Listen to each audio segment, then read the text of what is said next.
Have you ever caught yourself imagining a conversation that never actually happened? Maybe you're in the shower, walking alone, or lying in bed at night, and suddenly your mind creates a completely detailed scene. You're arguing with someone, explaining something perfectly, or imagining a future moment where everything finally goes right. The strange part is, none of it is real, but the emotions feel real. You might feel excitement, anger, anxiety, or even relief from a conversation that exists only in your head. And if you do this often, you might have wondered this at some point. Why do I keep imagining scenarios that never happen? Well, psychologically, this behavior is actually far more common than people think. But it's not just random imagination. In many cases, it's your brain trying to solve something deeper. People who imagine fake scenarios often do it automatically. You're walking somewhere and suddenly you're imagining explaining something to someone. Or maybe you replay a situation from earlier in the day, except this time in your imagination you say the perfect thing, the perfect response, the perfect comeback. Sometimes you imagine success, recognition, future achievements. Other times it's the opposite. Your mind creates worst-case scenarios about things that haven't even happened yet. You imagine things going wrong, people misunderstanding you, arguments that might never actually occur.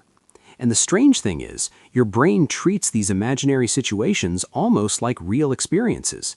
Your heart rate changes, your emotions react, your body responds. Psychologists sometimes refer to this as mental simulation. Your brain constantly runs simulations of possible situations. It's actually one of the reasons humans are so good at planning. Before you do something in real life, your brain quietly runs different possibilities in the background. In a way, your imagination acts like a rehearsal space. Athletes do this intentionally. They visualize their performance before a competition. Public speakers imagine their speech before stepping on stage.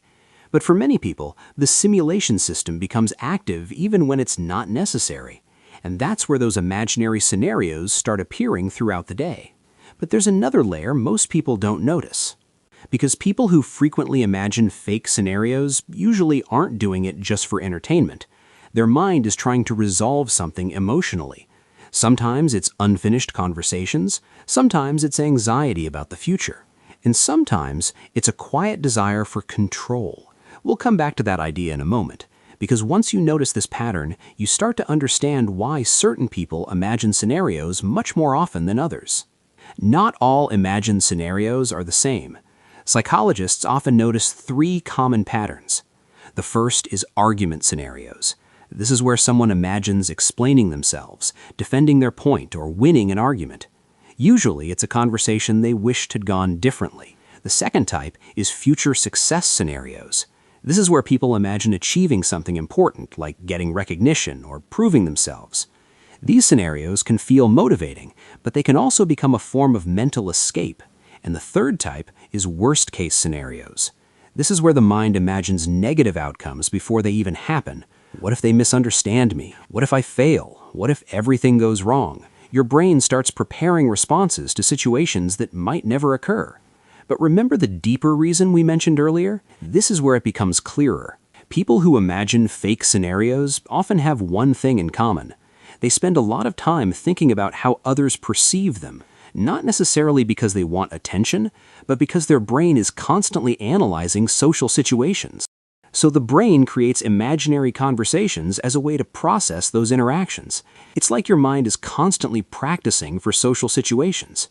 But when this habit becomes frequent, imagination stops being a tool and starts becoming a mental loop. Sometimes these imagined scenarios become more satisfying than real interactions, because in your imagination, you control everything.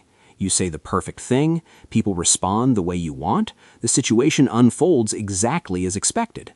Real life rarely works like that, and that's why some people get stuck in these mental simulations, not because they want to avoid reality, but because imagination offers a version of events where things make sense, where responses are clear, and outcomes feel predictable. But here's the interesting psychological shift. Imagination itself isn't the problem. In fact, imagination is one of the brain's most powerful tools. It helps humans plan, create, solve problems, and prepare for challenges. The issue only appears when imagination replaces action. because real growth happens in reality, not in simulations. So, if you're someone who often imagines fake scenarios, it doesn't mean something is wrong with you. In many cases, it simply means your brain is highly active in processing possibilities. You're mentally rehearsing, analyzing, trying to understand the world around you. The key is recognizing when imagination is helping you prepare and when it's quietly turning into a place to hide. Because the mind is incredibly good at creating stories, but the most important experiences in your life will always happen outside of them, in the real conversations, the real moments, the ones your imagination can never fully predict.